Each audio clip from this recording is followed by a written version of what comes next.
ಜನವರಿ 2025ರ 4 ಮತ್ತು 5ರ ದಿನದ current affairs ಬಗ್ಗೆ ಮಾಹಿತಿ ನೋಡೋಣ.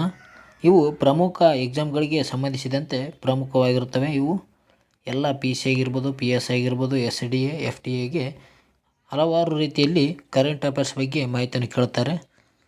ಅದರಲ್ಲಿ ನಾವು ಹೋದ ವರ್ಷ ಅಂದರೆ ಕಳೆದ ವರ್ಷ ನಡೆದಂಥ ಎಕ್ಸಾಮ್ಗಳಿಗೆ ಸಂಬಂಧಿಸಿದಂಥ ಓಲ್ಡ್ ಕ್ವೆಶ್ಚನ್ ಪೇಪರ್ ಮಾದರಿಯಲ್ಲಿ ಬಂದಂಥ ಪ್ರಶ್ನೆಗಳ ಅದರ ಮೂಲಕ ನಾವೇನಂದರೆ ಈ ಪ್ರಶ್ನೆಗಳನ್ನು ತೆಗೆದಿರ್ತೀವಿ. ಈ ನ್ಯೂಸ್ ಅಟ್ಯಾಚ್ ಮಾಡಿಕೊಂಡು ಈ ಓಲ್ಡ್ ಕ್ವೆಶ್ಚನ್ ಪೇಪರ್ ಇರ್ತಾವಲ್ಲ ಅವೆರಡನ್ನು ಅಟ್ಯಾಚ್ ಮಾಡಿಕೊಂಡು ಓದಿದರೆ ಎಕ್ಸಾಮಿನಲ್ಲಿ ಯಶಸ್ಸಾಗೋದು ಸುಲಭವಾಗಿದೆ ಅಂತ ಹೇಳ್ತೀನಿ ನಾನು. ಹಾಗಾದರೆ ಮೊದಲನೇ ಪ್ರಶ್ನೆ ಹೋಗೋಣ. ನಾವು ವಿಶ್ವ ಬ್ರೈಲ್ ದಿನವನ್ನು ಯಾವಾಗ ಆಚರಣೆ ಮಾಡಲಾಗುತ್ತದೆ ಅಂತ ಪ್ರಶ್ನೆ ಕೇಳಿದ್ದಾರೆ. ಇದು ಕೂಡ ಏನಂದರೆ ಎಕ್ಸಾಮಲ್ಲಿ ಕೇಳಿರುವಂಥ ಪ್ರಶ್ನೆ ಆಗಿದೆ ನೋಡಿದ. ವಿಶ್ವ ಬ್ರೈಲ್ ದಿನವನ್ನು ಯಾವಾಗ ಆಚರಣೆ ಮಾಡ್ತಾರೆ? ಇದಕ್ಕೆ ಸರಿಯಾದ ಉತ್ತರ ಆಪ್ಷನ್ ಸಿ, ಜನವರಿ 4ನೇ ತಾರೀಕು ವಿಶ್ವ ಬ್ರೈಲ್ ದಿನವನ್ನು ಆಚರಣೆ ಮಾಡ್ತಾರೆ. ಅದೇ ರೀತಿಯಾಗಿ ನ್ಯೂಸಲ್ಲಿ ಬಂದಿತ್ತು ನೋಡಿ, ಬ್ರೈಲ್ ಅಂಧರಿಗೆ ಪ್ರಾಥಮಿಕ ಲಿಖಿತ ಮಾಹಿತಿ ಸ್ವರೂಪ ಎಂದು ನೀಡಿದೆ ಆರ್ಟಿಕಲ್.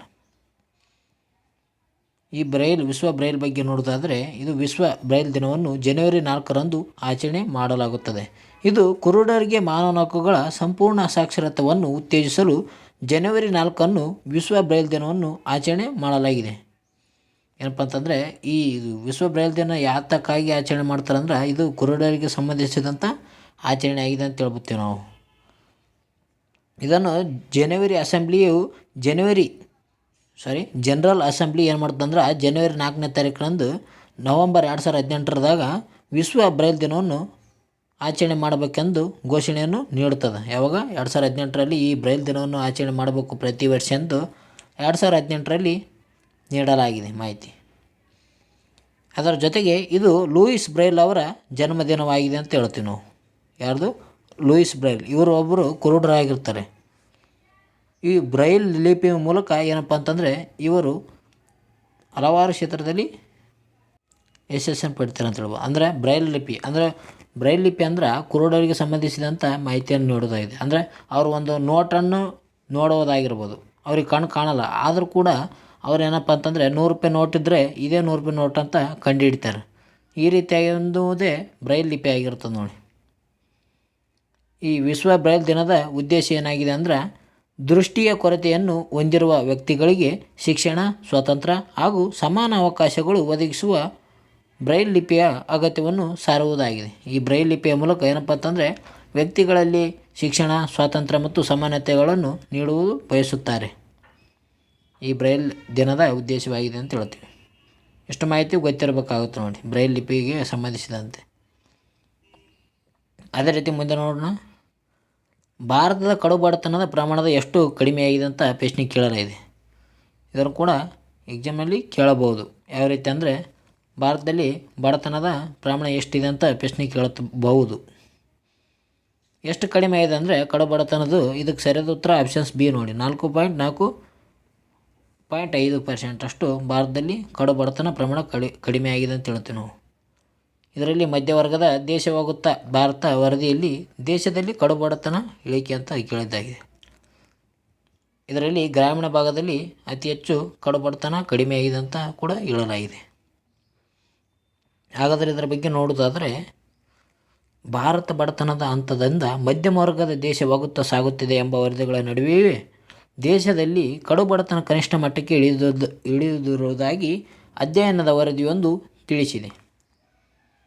2024ರಲ್ಲಿ ದೇಶದಲ್ಲಿ ಬಡತನದ ಪ್ರಮಾಣ 5%ಕ್ಕಿಂತಲೂ ಕಡಿಮೆಯಾಗಿದ್ದು ಒಟ್ಟಾರೆಯಾಗಿ ಭಾರತದ ಕಡುಬಡತನದ ಪ್ರಮಾಣ ಇದೀಗ 4.5%ಕ್ಕೆ ಇಳಿಕೆಯಾಗಿದೆ ಅಂತ ಹೇಳ್ತೀವಿ. ಎಷ್ಟು? 4.5%ಗೆ ಈ ಕಡುಬಡತನ ಏನಪ್ಪ ಅಂತಂದರೆ ಇಳಿಕೆಯಾಗಿದೆ ನಮ್ಮ ಭಾರತ ದೇಶದಲ್ಲಿ. ಈ ಮೂಲಕ ದೇಶದಲ್ಲಿ ಬಡತನ ಅತ್ಯಂತ ಕನಿಷ್ಠ ಮಟ್ಟಕ್ಕೆ ಇಳಿಕೆಯಾಗಿದೆ ಎಂದು ಸ್ಟೇಟ್ ಬ್ಯಾಂಕ್ ಆಫ್ ಇಂಡಿಯಾ ಅಂದರೆ SBI ಸಂಶೋಧನೆ ಅಧ್ಯಯನ ತಿಳಿಸಿದೆ ಅಂತ ಹೇಳ್ತೀವಿ. ಇದನ್ನು ಯಾವುದೋ ಅಧ್ಯಯನ ವರದಿ ಮಾಡಿದೆ ಅಂದರೆ SBI ನೋಡಿ, ಸ್ಟೇಟ್ ಬ್ಯಾಂಕ್ ಆಫ್ ಇಂಡಿಯಾ ಅಂತ ಹೇಳ್ತಿದ್ದಕ್ಕೆ. ಅದರ ಜೊತೆಗೆ ಗ್ರಾಮೀಣ ಮತ್ತು ನಗರ ಪ್ರದೇಶದಲ್ಲಿನ ಬಡತನ ಪ್ರಮಾಣದಲ್ಲಿ ಗಮನಾರ್ಹ ಸುಧಾರಣೆಯನ್ನು ಆಗಿದೆ. ಗ್ರಾಮೀಣ ಪ್ರದೇಶದಲ್ಲಿ ಆಗಿರ್ಬೋದು ಅಥವಾ ನಗರ ಪ್ರದೇಶದಲ್ಲಿ ಆಗಿರ್ಬೋದು ಬಡತನ ಏನಪ್ಪ ಅಂತಂದರೆ ಕೊಂಚ ಕಡಿಮೆ ಆಗಿದೆ ಅಂತ ಹೇಳ್ತೀವಿ ನಾವು. ಇದರಲ್ಲಿ ಸುಧಾರಣೆ ಕಾಣ್ಬೋದು ನಾವು. ಇದಿಷ್ಟು ಬಡತನಕ್ಕೆ ಸಂಬಂಧಿಸಿದಂಥ ಮಾಹಿತಿಯಾಗಿದೆ ಅಂತ ಹೇಳ್ಬೋದು. ಅದೇ ರೀತಿ ಮುಂದೆ ನೋಡೋಣ. ಚೀನಾದಲ್ಲಿ ಕಂಡುಬಂದ ಹೊಸ ವೈರಸ್ ಯಾವುದಂತ ಪ್ರಶ್ನೆಯನ್ನು ಕೇಳಿದ್ದಾರೆ. ನೋಡಿ, ಕೋವಿಡ್-19 ನಂತರ ಈಗ ಮತ್ತೊಂದು ವೈರಸನ್ನು ಈ ಚೀನಾ ದೇಶ ಏನು ಮಾಡಿದೆ ಅಂದರೆ ಪತ್ತೆ ಮಾಡಲಾಗಿದೆ ಅಂತ ಹೇಳ್ಬೋದು. ಈ ಚೀನಾದಲ್ಲಿ ಕಂಡುಬಂದ ಹೊಸ ವೈರಸ್ ಯಾವುದಂತ ಪ್ರಶ್ನೆ ಕೇಳಿದ್ದಾರೆ. ನೋಡಿ, ಇದಕ್ಕೆ ಸರಿಯಾದ ಉತ್ತರ ಆಪ್ಷನ್ ಸಿ ನೋಡಿ, ಹ್ಯೂಮನ್ ಮೆಟಾನ್ಯೂ ವೈರಸ್ ಎಂಬುದು ಈಗ ಹೊಸ ವೈರಸ್ ಆಗಿದೆ. ಚೀನಾ ದೇಶದಲ್ಲಿ ಕಂಡುಬಂದಿದೆ. ಅದು ಚೀನಾದಲ್ಲಿ ಹೊಸ ವೈರಾಣು ಪತ್ತೆ, ವಿಶ್ವದಾದ್ಯಂತ ಭೀತಿಯನ್ನು ಕೂಡ ನೀಡಲಾಗಿದೆ. ಇದರ ಬಗ್ಗೆ ನೋಡೋದಾದರೆ, ಚೀನಾದಲ್ಲಿ ಕೋವಿಡ್ ಸೋಂಕನ್ನೇ ಹೋಲುವ ಹೊಸ ಮಾದರಿಯ ವೈರಾಣು ಆಗಿರುವ ಹ್ಯೂಮನ್ ಮೆಟಾನ್ಯೂ ವೈರಸ್ ಏನು ಮಾಡಿದೆ ಅಂದರೆ ವ್ಯಾಪಕವಾಗಿ ಹರಡುತ್ತಿದ್ದು ರೋಗಿಗಳಿಂದ ಆಸ್ಪತ್ರೆಗಳು ತುಂಬಿ ತುಳುಕುತ್ತಿವೆ. ಏನಪ್ಪ ಅಂತಂದರೆ ಚೀನಾ ದೇಶದಲ್ಲಿ ಈಗ ಹೊಸ ವೈರಸ್ ಆಗಿರುವಂಥ ಹ್ಯೂಮನ್ ಮೆಟಾನ್ಯೂಮೋ ವೈರಸ್ ಏನು ಮಾಡಿದೆ ಅಂದರೆ ಅಲ್ಲಿ ಹೆಚ್ಚಾಗಿ ಕಂಡುಬಂದಿದೆ. ಅದರಿಂದ ಜನರು ಏನು ಮಾಡಿದ್ದಾರೆ ಅಂದರೆ ಆಸ್ಪತ್ರೆಗೆ ಹೆಚ್ಚು ಅಡ್ಮಿಟ್ ಆಗ್ತಿದ್ದಾರೆ. ಜ್ವರ ಮತ್ತು ಕೋವಿಡ್-19 ಸೋಂಕಿನ ಗುಣಲಕ್ಷಣದಂತೆ ಇರುವ ಈ ಹೊಸ ಮಾದರಿಯ ವೈರಾಣು ಎಲ್ಲ ವಯೋಮಾನದವರನ್ನು ಬಾಧಿಸುವ ಲಕ್ಷಣ ಹೊಂದಿದೆ. ಅದ್ಯಾವಾಗ ಇದು ಚಿಕ್ಕ ಮಕ್ಕಳಲ್ಲಿ ಹೆಚ್ಚಾಗಿ ಕಂಡುಬಂದಿದೆ. ಈಗೇನಪ್ಪ ಅಂತಂದರೆ ಇದು ಎಲ್ಲ ವ್ಯಕ್ತಿಗಳಿಗೆ ಬರುವಂಥ ವೈರಸ್ ಆಗಿದೆ, ಆದರೆ ಈಗ ಹೆಚ್ಚಾಗಿ ಮಕ್ಕಳಲ್ಲಿ ಕಂಡುಬರುತ್ತಾ ಇದೆ ಇದು. ಹಾಗಾದರೆ ಈ ವೈರಸ್ ಬಗ್ಗೆ ಮಾಹಿತಿಯನ್ನು ನೋಡೋಣ. ಹ್ಯೂಮನ್ ಮೆಟಾನ್ಯೂಮೋ ವೈರಸ್ ಇದರ ಬಗ್ಗೆ ನೋಡೋದಾದರೆ ಇದು HMPV ಅಂತ ಹೇಳ್ಬೋದು. ಒಂದು ಶ್ವಾಸಕೋಶ ಸಂಬಂಧಿತ ವೈರಸ್ ಆಗಿದೆ. ಅದು ಶ್ವಾಸಕೋಶಕ್ಕೆ ಸಂಬಂಧಿಸಿದಂಥ ವೈರಸ್ ಆಗಿದೆ. ಇದು ಪ್ರಾಥಮಿಕವಾಗಿ ಮಕ್ಕಳಲ್ಲಿ, ಹಿರಿಯ ನಾಗರಿಕರಲ್ಲಿ ಮತ್ತು ಅಲ್ಪ ಇಮ್ಯುನೋ ವ್ಯವಸ್ಥೆ ಇರುವ ವ್ಯಕ್ತಿಗಳಲ್ಲಿ ಉಸಿರಾಟದ ತೊಂದರೆಗಳನ್ನು ಉಂಟು ಮಾಡುತ್ತದೆ. ಇದು ಮಕ್ಕಳಲ್ಲೇ ಆಗಿರ್ಬೋದು, ಹಿರಿಯ ನಾಗರಿಕರಲ್ಲೇ ಆಗಿರ್ಬೋದು, ಜೊತೆಗೆ ಹ್ಯೂಮನ್ ವ್ಯವಸ್ಥೆಯಲ್ಲಿರುವ ವ್ಯಕ್ತಿಗಳಲ್ಲಿ ಇದು ರೋಗವನ್ನು ಉಂಟು ಮಾಡುತ್ತದೆ. ಇದು ಏನಪ್ಪ ಅಂತಂದರೆ ಪ್ಯಾರಾಮಿಕ್ಸಿಕೋವಿರಿಡೆ ಕುಟುಂಬಕ್ಕೆ ಸೇರಿದಂಥ ವೈರಸ್ ಆಗಿದೆ ಅಂತ ಹೇಳ್ಬೋದು. ಪ್ಯಾರಾಮಿಕ್ಸಿಕೋವಿರಿಡೆಗೆ ಕುಟುಂಬಕ್ಕೆ ಸೇರಿದಂಥ ವೈರಸ್ ಆಗಿದೆ. ಅದು ಹ್ಯೂಮನ್ ಮೆಟಾನ್ಯೂಮೋ ವೈರಸ್. ಇದು ಚೀನಾ ದೇಶದಲ್ಲಿ ಕಂಡುಬಂದಂಥ ವೈರಸ್ ಆಗಿದೆ. ಅದೇ ರೀತಿ ಮುಂದೆ ನೋಡೋದಾದರೆ, ಲೋಕಪಾಲ್ ದಿನವನ್ನು ಯಾವಾಗ ಆಚರಿಸಲಾಗುತ್ತದೆ? ನೋಡಿ, ಇಷ್ಟು ವರ್ಷ ಯಾವ ಲೋಕಪಾಲ್ ದಿನ ಇರಲಿಲ್ಲ. ಈ ವರ್ಷದಿಂದ ಜಾರಿಗೆ ಮಾಡಲಾಗಿದೆ. ಅದು ಲೋಕಪಾಲ್ ದಿನವನ್ನು ಯಾವಾಗ ಆಚರಣೆ ಮಾಡ್ತಾರೆ ಅಂತ ಪ್ರಶ್ನೆ ಕೇಳ್ಯಾರ. ನೋಡಿ, ಇದಕ್ಕೆ ಸರಿಯಾದ ಉತ್ತರ ಇದು ಎ ನೋಡಿ, ಆಪ್ಷನ್ ಸಿ, ಜನವರಿ 16ನೇ ತಾರೀಕು ಲೋಕಪಾಲ್ ದಿನವನ್ನು ಆಗಿ ಆಚರಣೆ ಮಾಡಬೇಕಂತ ಘೋಷಣೆಯನ್ನು ಮಾಡಲಾಗಿದೆ ಸರ್ಕಾರ. ಇದರ ಬಗ್ಗೆ ನೋಡೋದಾದರೆ, ದೇಶದಲ್ಲಿ ಮೊದಲ ಬಾರಿಗೆ ಜನವರಿ 16ರಂದು ಲೋಕಪಾಲ್ ದಿನವನ್ನು ಆಚರಿಸಲಾಗುತ್ತಿದೆ. 2024 ಮಾರ್ಚ್ 14ರಂದು ನಡೆದ ಸಭೆಯ ಬಳಿಕ ಭಾರತದಲ್ಲಿ ಲೋಕಪಾಲ್ ಅಸ್ತಿತ್ವಕ್ಕೆ ಬಂದಿದೆ. ಇದರ ನೆನಪಿಗಾಗಿ ಈ ವರ್ಷದಿಂದ ಲೋಕಪಾಲ್ ದಿನ ಆಚರಿಸಲಾಗುತ್ತಿದೆ. ಯಾವಾಗ? ಜನವರಿ 16ನೇ ತಾರೀಕು ಏನಪ್ಪ ಅಂತಂದರೆ ಲೋಕಪಾಲ್ ದಿನಾಚರಣೆಯನ್ನು ಆಚರಣೆ ಮಾಡಲಾಗುತ್ತಿದೆ. ಇದನ್ನು ದೆಹಲಿಯಲ್ಲಿ ಸಭೆ ನಡೆಸಲಾಗುತ್ತದೆ. ದೆಹಲಿಯಲ್ಲಿ ಇದರ ಸಭೆ ನಡೆಸಲಾಗುತ್ತದೆ. ಅದರಲ್ಲಿ ಸುಪ್ರೀಂ ಕೋರ್ಟ್ನ ಮುಖ್ಯ ನ್ಯಾಯಮೂರ್ತಿ ಆದಂಥ ಸಂಜೀವ್ ಖನ್ನಾ ಅವರು ಮುಖ್ಯ ಅತಿಥಿಯಾಗಿ ಭಾಗವಹಿಸಲಿದ್ದಾರೆ. ಲೋಕಪಾಲ್ ದಿನದಲ್ಲಿ ದೆಹಲಿಯಲ್ಲಿ ಸಭೆ ನಡೆಸಲಾಗುತ್ತದೆ. ಅದರಲ್ಲಿ ಸುಪ್ರೀಂ ಕೋರ್ಟ್ನ ಮುಖ್ಯ ನ್ಯಾಯಮೂರ್ತಿಯಾಗಿರುವ ಇತ್ತೀಚೆಗೆ ನೇಮಕವಾದಂಥ ಸಂಜೀವ್ ಖನ್ನಾ ಅವರು ಮುಖ್ಯ ಅತಿಥಿಯಾಗಿ ಭಾಗವಹಿಸಲಿದ್ದಾರೆ. ಇದು ಕೂಡ ಇಂಪಾರ್ಟೆಂಟ್ ಆಗುತ್ತೆ ನೋಡಿ. ಸ್ಟಾರ್ ಮಾರ್ಕ್ ಕೊಡ್ತೀನಿ. ಇದು 3 ಸ್ಟಾರ್ ಮಾರ್ಕನ್ನು ಒಳಗೊಂಡಿದೆ ಅಂತ ಹೇಳ್ಬೋದು. ಯಾಕಂದರೆ ಯಾರು ಮುಖ್ಯ ಅತಿಥಿಯಾಗಿ ಭಾಗವಹಿಸಿದ್ರು ಅಂತ ಪ್ರಶ್ನೆಯನ್ನು ಕೇಳ್ಬೋದು. ಇದಕ್ಕೆ ಸರಿಯಾದ ಉತ್ತರ ಏನಾಗಿತ್ತಂದ್ರೆ ಸಂಜೀವ್ ಖನ್ನಾ ಅವರು ಮುಖ್ಯ ಅತಿಥಿಯಾಗಿ ಭಾಗವಹಿಸಲಿದ್ದಾರೆ ದೆಹಲಿಯಲ್ಲಿ ಲೋಕಪಾಲ್ ದಿನದ ಸಭೆಯಲ್ಲಿ. ಅದೇ ರೀತಿ ಮುಂದೆ ನೋಡೋಣ. ವಿಶ್ವದ ಶ್ರೀಮಂತ ಬ್ಯಾಡ್ಮಿಂಟನ್ ಕ್ರೀಡಾಪಟು ಯಾರು ಅಂತ ಪ್ರಶ್ನೆ ಕೇಳಿದ್ದಾರೆ. ಈಗ ಸರಿಯಾದ ಉತ್ತರ ಆಪ್ಷನ್ಸ್ ಬಿ, PV ಸಿಂಧು ಅಂತ ಹೇಳಿದ್ರು ನೋಡಿ. ನ್ಯೂಸಲ್ಲಿ ಕೊಟ್ಟಿದ್ದಾರೆ. ಈಗ ವಿಶ್ವದ ಶ್ರೀಮಂತ ಬ್ಯಾಡ್ಮಿಂಟನ್ ತಾರೆ ಯಾರಂದರೆ PV ಸಿಂಧು ಆಗಿದ್ದಾರೆ. PV ಸಿಂಧು ಏನಪ್ಪ ಅಂತಂದರೆ ಇವರು ಬ್ಯಾಡ್ಮಿಂಟನ್ ಆಟಕ್ಕೆ ಸಂಬಂಧಿಸಿದವರಾಗಿದ್ದಾರೆ. ಇವರು ವಿಶ್ವದ ಶ್ರೀಮಂತ ಎಂಬ ಮಹಿಳೆಗೆ ಪಾತ್ರರಾಗಿದ್ದಾರೆ. ಬ್ಯಾಡ್ಮಿಂಟನ್ ಮಹಿಳೆ ಆಗಿದ್ದಾರೆ. ಇದರ ಬಗ್ಗೆ ನೋಡೋದಾದರೆ 2024ನೇ ಸಾಲಿನ ಭಾರತದ ಬ್ಯಾಡ್ಮಿಂಟನ್ ತಾರೆ PV ಸಿಂಧು ಅವರು ಒಟ್ಟು $7.1 ಮಿಲಿಯನ್ ಆದಾಯ ಗಳಿಸಿದ್ದು ವಿಶ್ವದ ಶ್ರೀಮಂತ ಬ್ಯಾಡ್ಮಿಂಟನ್ ತಾರೆ ಎಂಬ ಗಳಿಕೆಗೆ ಇವರು ಪಾತ್ರರಾಗಿದ್ದಾರೆ. ಯಾರು? PV ಸಿಂಧು ಅವರು. ಪ್ರೋಬ್ಸ್ ಮ್ಯಾಗಝಿನ್ ಬಿಡುಗಡೆ ಮಾಡಿರುವ ಪ್ರಕಾರ ಪಿ ವಿ ಸಿಂಧು ಅವರು ವಿಶ್ವದಲ್ಲೇ ಅತಿ ಹೆಚ್ಚು ಸಂಭಾವನೆ ಪಡೆಯುವ ಬ್ಯಾಡ್ಮಿಂಟನ್ ಆಟಗಾರ್ತಿ ಎನ್ನಲಾಗಿದೆ. ಇದನ್ನು ಬಿಡುಗಡೆ ಮಾಡಿದ ಯಾವುದು? Probes magazine. ಅದರಲ್ಲಿ ಬ್ಯಾಡ್ಮಿಂಟನ್ ಆಟಗಾರ್ತಿಯನ್ನು ವಿಶ್ವದಲ್ಲಿ ಅತಿ ಹೆಚ್ಚು ಸಂಭಾವನೆ ಪಡೆಯುವ ಬ್ಯಾಡ್ಮಿಂಟನ್ ಆಟಗಾರ್ತಿ ಯಾರಂದರೆ ಪಿ ವಿ ಸಿಂಧು ಆಗಿದ್ದಾರೆ ಅಂತ ಹೇಳಲಾಗಿದೆ. ಈಗ ಪಿ ವಿ ಸಿಂಧು ಅವರು ಈಗಾಗಲೇ ಹಲವು ಸಂಸ್ಥೆಗಳಿಗೆ ಬ್ರ್ಯಾಂಡ್ ಅಂಬಾಸಿಡರ್ ಆಗಿ ಆಯ್ಕೆಯಾಗಿದ್ದಾರೆ ಅಂತ ಹೇಳ್ತೀವಿ ನಾವು. ಅಂದರೆ ಇವರು ಹಲವಾರು ಬ್ರ್ಯಾಂಡ್ ಅಂಬಾಸಿಡರ್ ಆಗಿ ಕಂಪನಿಗಳಿಗೆ ಆಯ್ಕೆಯಾಗಿದ್ದಾರೆ. ಅದೇ ರೀತಿಯಾಗಿ ಪ್ರಮುಖ ಆಟಗಾರರ ಬಗ್ಗೆ ನೋಡೋಣ. ಯಾಕಂದರೆ ಒಂದು ಆಟಕ್ಕೆ ಸಂಬಂಧಿಸಿದಂಥ ಇಲ್ಲಿ ಪ್ರಶ್ನೆ ನ್ಯೂಸ್ ಪೇಪರಲ್ಲಿ ಬಂದಿದೆ ಅಂದರೆ ಅದರ ಹಿಂದೆ ಇರುವಂಥ ಹಲವಾರು ಕ್ರೀಡಾಪಟುಗಳು ಮತ್ತು ಅವರು ಆಡುವಂಥ ಕ್ರೀಡೆಗಳ ಬಗ್ಗೆ ನೋಡಿಕೊಳ್ಬೇಕಾಗ್ತದೆ. ಒಂದಿಸಿ ಬರೆಯಲ್ಲಿ ಕೇಳಬಹುದು. ಇದು ಸ್ನೇಹಾ ನೆಹ್ವಾಲ್ ಆಗಿದೆ ನೋಡಿ. ಸ್ನೇಹಾ ನೆಹ್ವಾಲ್ ಇವರು ಬ್ಯಾಡ್ಮಿಂಟನ್ ಆಟಕ್ಕೆ ಸಂಬಂಧಿಸಿದ್ದಾರೆ. ಮೇರಿ ಕೋಮ್ ಇವರು ಬಾಕ್ಸಿಂಗ್ ಆಟಕ್ಕೆ ಸಂಬಂಧಿಸಿದಂಥ ವ್ಯಕ್ತಿಯಾಗಿದ್ದಾರೆ. ಅಭಿನವ್ ಬಿಂದ್ರಾ ಇವರು ಶೂಟಿಂಗ್ಗೆ ಸಂಬಂಧಿಸಿದಂಥ ವ್ಯಕ್ತಿ.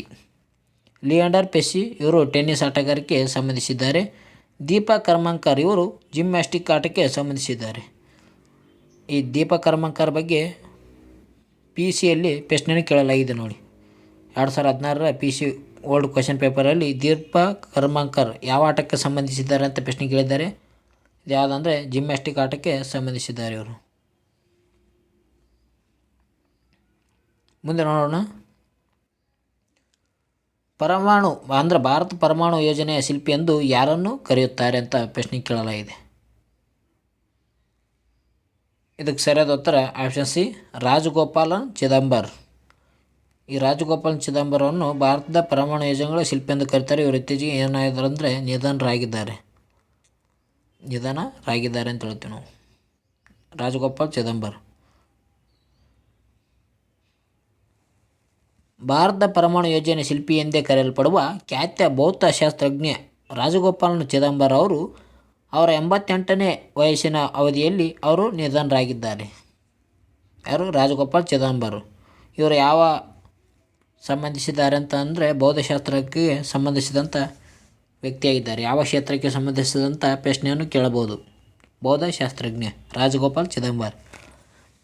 ದೇಶದ ಪೋಖ್ರಾನ್ ಯೋಜನೆಗಳ ರೂವಾರಿ ಕುರಿತು ಪರಮಾಣು ಇಂಧನ ಇಲಾಖೆ ತನ್ನ ಹೇಳಿಕೆಯಲ್ಲಿ ಭಾರತದ ವೈಜ್ಞಾನಿಕ ಮತ್ತು ಕಾರ್ಯತಂತ್ರ ಸಾಮರ್ಥ್ಯಕ್ಕೆ ಡಾಕ್ಟರ್ ಚಿದಂಬರ್ ಅವರು ಕೊಡುಗೆ ಅಪಾರವಾದದ್ದು ಅಂತ ಹೇಳಲಾಗಿದೆ.